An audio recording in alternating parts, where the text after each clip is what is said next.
Hello, everyone, and welcome to 100 Yards of Football Sports Talk Radio. I'm your host this morning, Logan Landers. Today, doing a special AFC North Division team preview. Of course, I am Logan Landers, and joining me, as always on Mondays, my special guest, the one, the only Madman, Mark Mancini. Welcome to the show once again, sir. Oh my God, the show that's sweeping Dixie on Mondays, man. I can't wait to get into this. I mean, unbelievable city, unbelievable talents like yourself, Jeremiah, and all the great guys. I am blessed to be a part of it each and every Monday. Yes, sir. And we appreciate you coming on, talking some sports. And also, hey, if you guys enjoyed this video, this episode of the podcast, go check out all the other great division previews we've done, as well as a bunch of team previews, doing game previews. There's just so much football content we have each and every single week on our channel. Be sure to subscribe, turn on notifications so you don't miss a single episode. Well, Mark, let's get into this one, my friend. The NFL season underway, week 2 in the books almost. Let's talk about this AFC North so far. Let's start off with the top, the cream of the crop. The first team you see there, the Pittsburgh Steelers, sitting pretty at 1-1 on the season. How do you think they're going to fare the rest of the season? Well, they got that defense. That defense wins games. You know, I've always said a faithful friend is a good defense. And when you look at what the Steelers have built there with Fitzpatrick, I know Watt's out now for maybe a couple months, but they that's always been the Steelers' strength. You know, even going back to Lambert and all those guys, Mean Joe Green, Ernie Holmes. But I will tell you this: they got to get that offense going, and the offense struggled yesterday against New England. They were in the red zone quite a bit, settled for field goals and stuff like that. That ain't going to get the job done. You got to protect that quarterback, and Mitch Trubisky's got to show me a little bit more. Who knows? That plug could be pulled here any week, and Kenny Pickett could be ready to play. But I still like the Steelers. There's something about them. Mike Tomlin hasn't had a losing season there.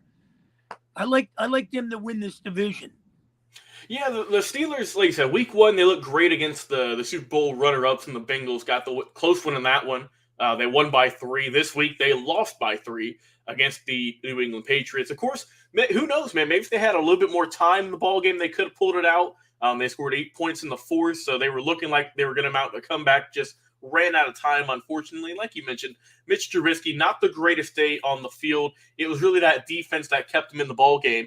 And Minka Fitzpatrick's had a good start so far in 2022. It does hurt that you're going to lose TJ Watt, Defensive Player of the Year. That's going to hurt for, like I said, for however long he's out for a few weeks. Hopefully they can get him back sooner rather than later, because I think the defense is going to be the strong suit for this Steelers team this year as opposed to the offense, just from what I've seen in 2 weeks so far.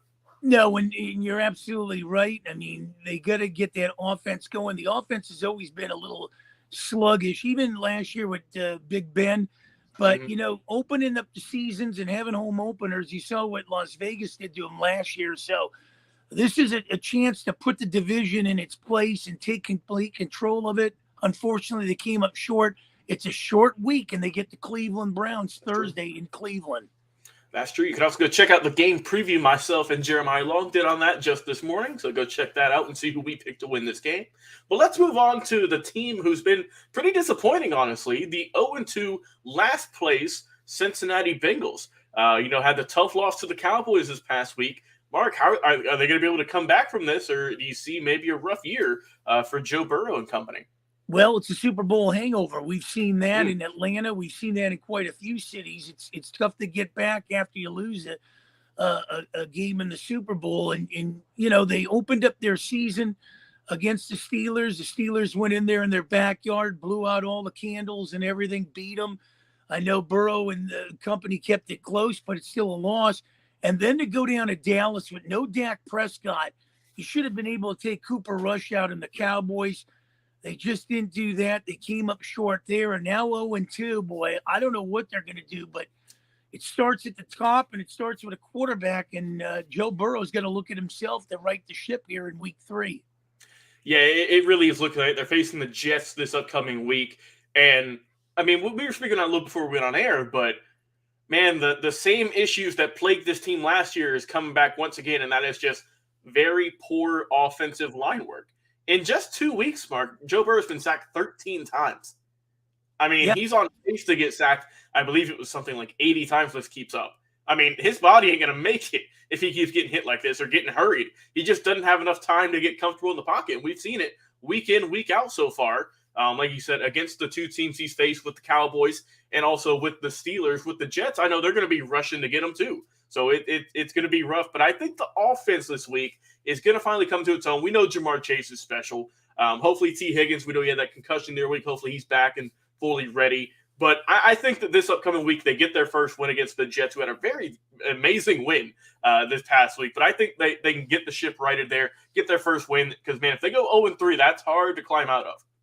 Well, yeah, and especially in the AFC. I mean, you might be able to get away with that in the NFC with not so many good teams like they have in the AFC. But, man, oh, man, you got to get out of your division. And then you've got teams in the other division that are trying to get on there too. And we've talked about some of these teams that, 0-2 is a big hole to get out of. 0-3 is, you got to balance 3 more weeks and get 6 games in just to even your Mendoza line there. Yeah, you're not kidding, man. And speaking of tough losses, we mentioned that the Jets are facing the Bengals next week. Let's talk about the team who took the very, very tough loss to the Jets the other day. The Cleveland Browns lost 31-30, gave up 17 points in the fourth quarter. We all know the Jets scored those 2 touchdowns with less than a minute and a half. Man, how does Cleveland bounce back from just soul-crushing loss? They're going up against the Steelers this upcoming week, too. Well, Cleveland was looking good in their first game against Carolina, going down there and blocking out Baker Mayfield out of their brain and stuff like that. And Chubb had a great game. And then you turn on the game yesterday and they're steamrolling the Jets and, putting the Jets at bay. And, boy, I'll tell you one thing. When you lose a game like that, that might fall on the coach. Yeah. And, the Jets are a young, scrappy team. You saw first week they lost to the Ravens, and this team could have been looking at 0-2, but they're a young team. They bounced back, and boy, Joe Flacco, man, ice in the veins to pull out that win. It's amazing. Yeah, Cleveland, this thing might come back to bite them down the line. These are the kind of games that you circle, and if you get knocked out of the playoffs, week 2 could be the reason you were. Yeah. And, they were trying to go at it again late, with a few seconds left, got picked off at the end. It wasn't like Brissett had a bad game either. He did pretty well for himself in, this kind of starter role that's been flung upon him. He's done what he needed to do.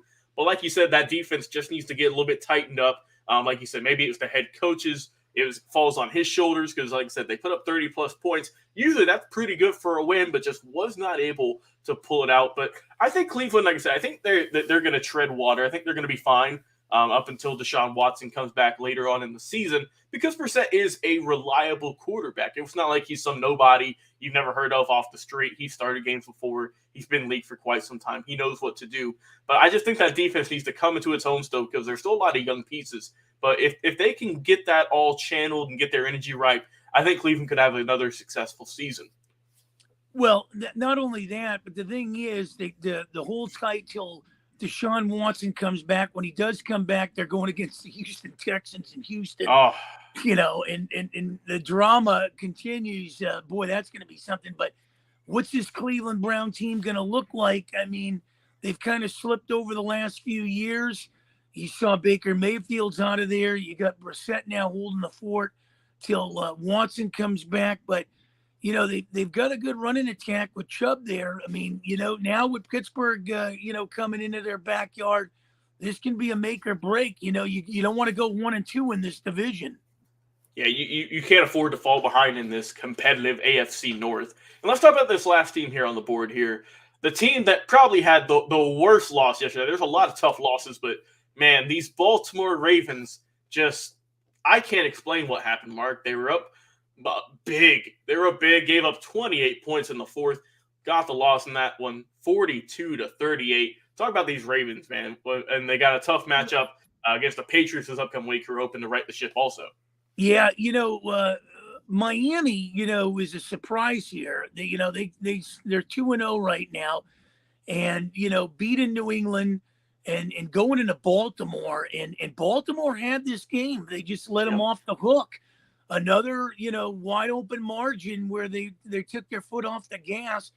Tua had a hell of a game, and I'm not a big fan of small quarterbacks. And Tua and Kyler Murray had big games yesterday. But the Dolphins kind of remind me of the UCLA football team out here. They start out like a bat out of hell, but where they end up is anybody's guess. And they always struggle in the last 3-4 weeks when all they need is one win to get in the playoffs. So, but watching the Dolphins, that defense was relentless. The offense, they could have mailed it in. Tua took him down the field, pulled it out at the end. But the Ravens, I don't know. I love Harbaugh. I thought, Harbaugh teams are mentally prepared to play the games. They're not mentally prepared to blow a lead like this. And when was the last time the Ravens have blown a lead like this? Yeah, it's been some time, I'm sure. And like you mentioned, Harbaugh is a reliable vet coach. He's been here from quite some time. He knows what to do. And I mean, I think you can just put this all on the defense, honestly, man, because Lamar was doing his thing, throwing the ball for a lot, running the ball for a lot, getting a bunch of touchdowns. And the crazy part is, Mark, is that the Ravens were up 35-14 going into the fourth.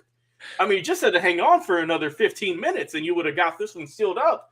But Tua, the Dolphins, like you mentioned, that amazing defense, they had other plans. I mean, they scored 4 touchdowns in the fourth quarter to get the win in this one, get the close win, 42-38, and maybe the biggest comeback we'll see this season in a phenomenal game. Like I said, tip of the hat to Lamar Jackson. He did all he could to keep his team afloat, but just like I said, that defense just was not able to hold up in this game. Big win for the Dolphins, though, early on. Well, and if you look at the Dolphins, there's no Jason Taylor there. There's no Zach Thomas.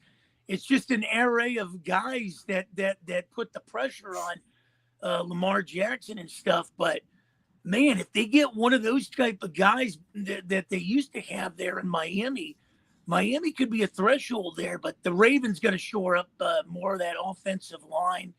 They missed Dobbins there. I mean, this Raven team will be there. I think, like I said, with a Harbaugh-led team, he's always going to be in the mix of things.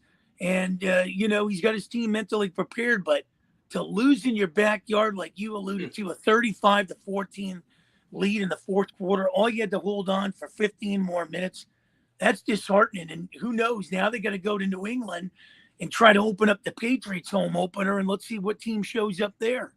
Yes, sir. It's going to be very interesting. Well, Mark, give us your final standings prediction for the rest of this season, how these teams are going to pan out. Who do you have winning the AFC North as well as the rest of the division, how that's going to shake out? Well, I like the Steelers. I really do. I think, if Kenny Pickett comes in there and spells Mitch Trubisky, I think that's going to be an interesting thing. They're building up that offensive line.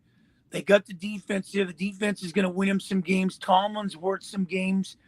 So I like the Steelers to win it. The Ravens are going to be number 2, I think. I think the Ravens, Harbaugh and Tomlin have met wits before. Lamar Jackson's betting on himself, kind of like Aaron Judge. So that offense can do some wonders with Baltimore, and that defense is going to be something. They'll structure that more where they won't blow a game like they did yesterday. Cincinnati's going to try to find themselves. I think they hold the 3rd position, and I just don't think Cleveland, like you said, they'll tread water, but I don't really think Cleveland's going to go anywhere this year. They kind of signed the deal off with Baker Mayfield. He was their future, and they should have kept him. Yeah. For my standings, like I said, through 2 weeks, I don't know if Mitchell Trubisky makes it through the rest of the season.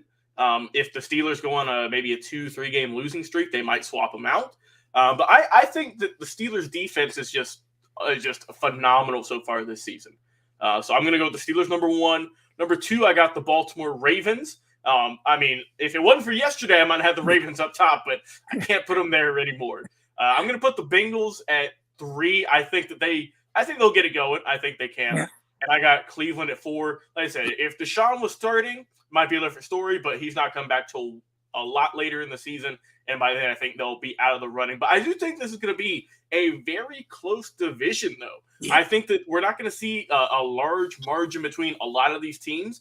It can very well go any way. This is a super tough division, and it's going to be fun to watch to see how all this plays out throughout the remainder of the 2022 season. Well, hey, Mark, thank you so much once again, man, for coming on, talking these football previews, talking about all these amazing teams. Once again, thank you to all of our listeners, our viewers, for checking us out on Facebook, on YouTube. We go live each and every single week. Also, you can go check us out on LinkedIn, on our podcast, available anywhere listen to podcasts, Spotify, Apple Podcast, iTunes, iHeartRadio, wherever it is you like to listen. We have amazing, like doing here, team previews, legend interviews, some of the greatest players, coaches, and just who's who in the football world. Awesome history specials, learning about coaches, players, teams, you name it, with our guy, Mr. Football Vince Turner, and just so much more content you can find on our channel, well over 1,000 videos and many more counting. So go there, check us out. Once again, thank you so much for my special guest, Madman Mark Mancini, coming on once again, talking some football. I've been your host, Logan Landers. Have a tremendous day, everyone, and we will talk to you again on another live episode. We'll see you soon.